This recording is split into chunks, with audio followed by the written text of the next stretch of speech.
Toutes nos relations ne méritent pas d'être réparées ou d'être sauvées. Bonjour les amis, je vous retrouve aujourd'hui pour une nouvelle vidéo, c'est Stéphanie de Liberté TV. On va parler aujourd'hui dans cette vidéo des relations.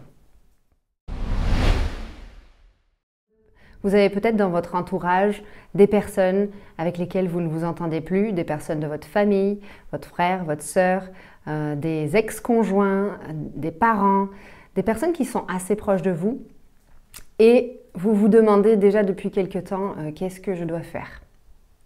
Les choses ne fonctionnent plus, la communication ne passe pas. Eh bien, c'est tout le sujet de cette vidéo. Nous sommes de l'énergie. Donc ça veut dire que nous avons une longueur d'onde, une fréquence qui fait qu'à mesure que nous nous éveillons, à mesure que nous avançons dans notre évolution, il peut y avoir au bout d'un moment des écarts de vibration, de fréquence vibratoire avec des personnes de notre famille. Ce qui fait que nous, on peut se retrouver ici, alors sans échelle de valeur haut ou bas, c'est pas la question, mais c'est qu'au niveau fréquentiel, on n'est plus sur des fréquences qui peuvent se comprendre et se rencontrer. Et bien sûr, au moment où je fais cette vidéo, mon chien commence à manger ses croquettes, donc vous allez l'entendre mâchouiller derrière. Je disais que l'écart de fréquence se fait sentir et ça crée en fait des discussions qui ne peuvent plus avoir lieu, des choses où on ne se comprend pas, des choses où on n'arrive pas à connecter depuis le cœur. On n'arrive plus à être avec l'autre personne comme on était avant. Ça me perturbe. Donc c'est parti dans cette vidéo les amis, prenez un petit temps pour vous, prenez-vous un petit café ou un thé et on va discuter des relations. Je vais vous partager mon expérience et mon point de vue, après c'est que mon point de vue. Je vous laisse prendre ce qui résonne et laisser le reste. Dans mon cheminement d'éveil spirituel, d'évolution énergétique ces dernières années, j'ai dû apprendre à m'extraire des relations. Des relations toxiques dans un premier temps, déjà les discerner, comprendre ce qui était bien, moins bien, ce qui me faisait du bien et du mal. Et petit à petit, à mesure que j'apprenais à me connaître et à déterminer mes valeurs, mes besoins essentiels et des limites saines, je me suis rendu compte que certaines relations, vu que la personne en face était à un niveau, n'avait pas fait un travail de discernement de ses propres énergies, eh bien elle devenait un portail sombre pour me faire du mal. Je ressentais que certaines personnes avaient des énergies sataniques et utilisaient des comportements méchants, des comportements qui me faisaient du mal pour m'atteindre. Au-delà de ces personnes-là, je sais que ce sont des forces qui sont derrière et qui les utilisaient, comme je viens de dire, comme un portail pour m'atteindre. Rappelez-vous, plus notre conscience s'expanse, plus notre conscience grandit et plus les forces obscures, les forces adverses essayent de nous tirer vers le bas. Elles vont utiliser pour ça des personnes de notre famille qui n'ont pas encore identifié leur existence de ces forces et qui ne font pas encore ce travail conscient de démantèlement des énergies depuis l'intérieur d'eux-mêmes. Donc dans mon cheminement d'éveil, j'ai dû prendre la décision de m'extraire de certaines relations et ça a pu, en fait, avec le temps, ça a pu me laisser l'espace pour grandir moi et pour me réveiller à ma mission d'âme et à la compréhension de la réalité cosmique et de plein d'autres choses.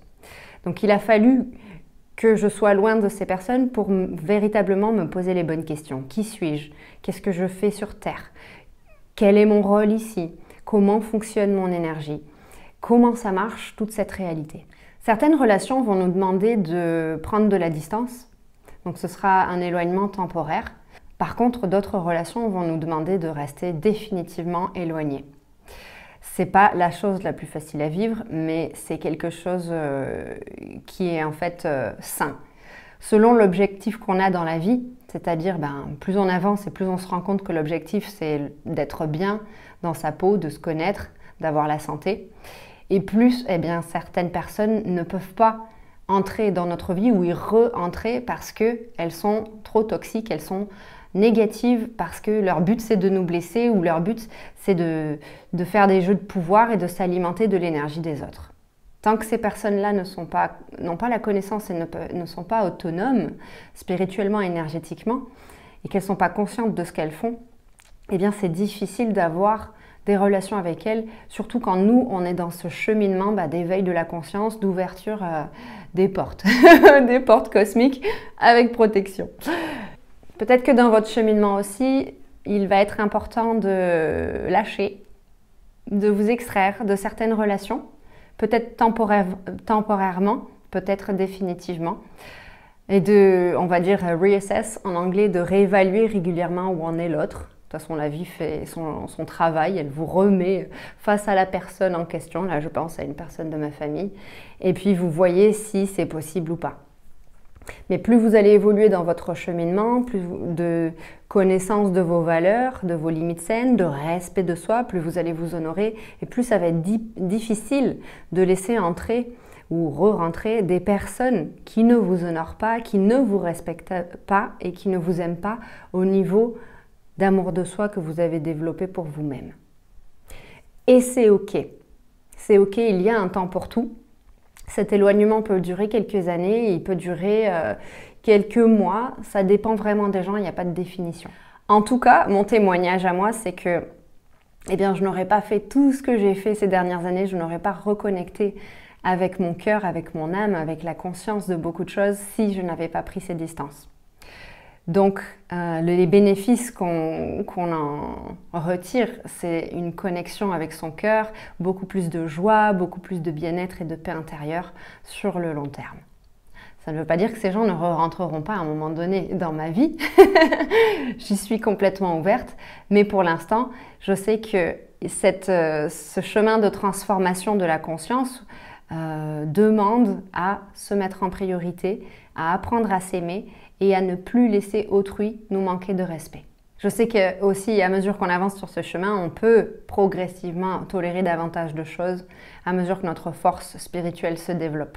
Mais ça demandera toujours un ancrage intérieur, de faire le silence et de nettoyer nos énergies pour pouvoir accueillir celles des autres et tolérer certaines choses. Mais moi, dans mon cas, j'ai décidé de ne pas tolérer certaines choses parce que justement, on n'est pas là pour tolérer l'inconscience, on est là pour avancer et se choisir en priorité, se donner beaucoup d'amour pour ensuite en donner à autrui. C'est un chemin individuel.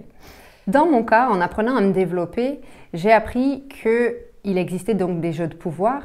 Le triangle de Karpman, ce sont des dynamiques malsaines dans nos relations qui font que soit on se positionne en tant que sauveur, victime ou bourreau. C'est un peu comme j'en parle souvent, c'est le programme victime-bourreau. Mais là, en termes de développement personnel, on appelle ça le triangle de Karpman. Nos relations sont souvent le reflet de ce triangle ou dans lequel nous sommes piégés, soit à agir comme le sauveur, la victime ou le bourreau pour avec d'autres personnes, eh bien, se voler, se retirer, se soutirer de l'énergie pour pouvoir survivre.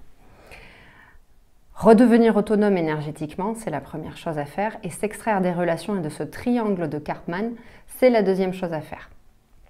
Si vous voulez vous extraire de ces dynamiques malsaines, je vais vous mettre un lien vers mon programme d'amour de soi où on évoque justement les dynamiques malsaines. Il y a un module qui s'appelle Comment se libérer des automatismes et des dynamiques du triangle de Karpman. Donc il y a tout un module là-dessus pour justement s'en libérer et pour aller beaucoup mieux.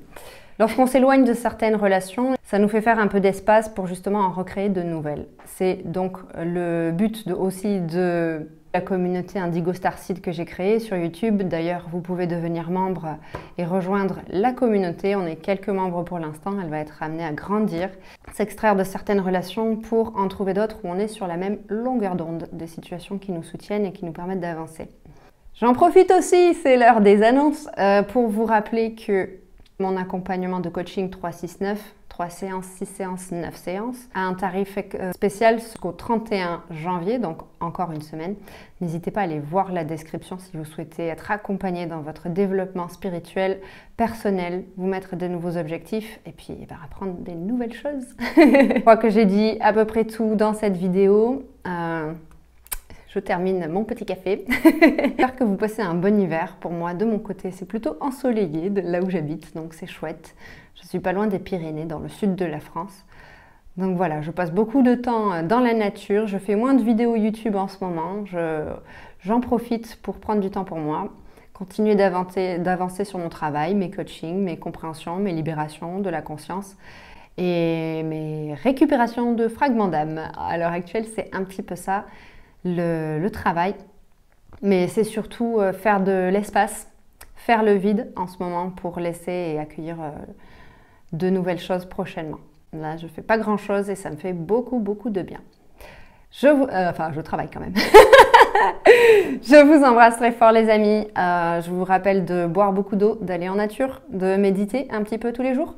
Un petit peu tous les jours, on s'assoit sur son canapé, on ferme les yeux pendant 5 minutes, 10 minutes et on laisse l'énergie bouger à l'intérieur de nous, on l'observe. Voilà, c'était le petit rappel. Je vous embrasse très très fort et je vous dis à bientôt pour une prochaine vidéo.